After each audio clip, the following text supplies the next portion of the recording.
100-метровая башня Согласия – символ Ингушетии, самая высокая точка Магаса. Для того, чтобы оказаться на стеклянной площадке на пике башни, откуда открывается панорама столицы и ее окрестностей, посетители ожидают 2-километровый подъем.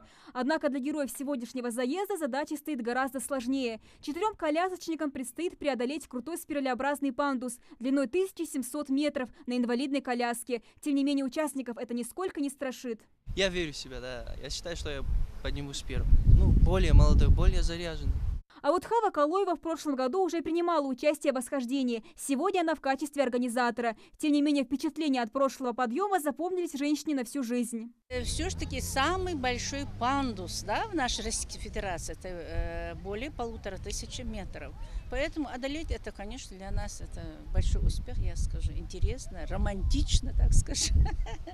Мы как-то чувствуем, что мы еще сильны, что мы еще, как говорится, не совсем уже на заднем плане, и ограничения нашей физической возможности не совсем как люди воспринимают. После томительных минут ожидания наконец настал момент, когда участники заезда могут проверить свои силы и характер.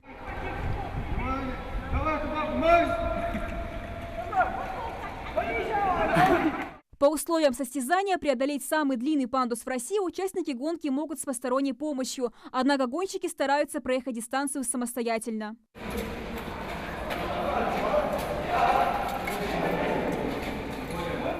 Самая тяжелая часть – середина пути, ведь ближе к финишу у конкурсантов появляется боязнь высоты. Но и тут ребята проявляют богатырскую выдержку. Впрочем, это неудивительно, ведь восхождение и организовано для того, чтобы каждый мог проявить свои физические способности. Мероприятия, которые мы организовываем, мы целенаправленно делаем для того, чтобы инвалиды-колясочники проявляли и активность, выходили в общество и все-таки занимались спортом. Вот именно это мероприятие также подкрепляет их дух, организовывает их. Они находят в этом удовлетворение такое духовное.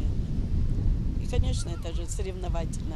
Им помогает в жизни быть активнее. Нешуточные страсти разгораются ближе к финальной точке. Никто не хочет уступать первое место. Однако победитель все же определяется. С большим отрывом удается выйти вперед Мустафе Хачубарову. Победителя ждут уже внизу, у подножия башни. Однако проигравшие тоже не расстраиваются. Ведь главное – это положительные эмоции, полученные сегодня.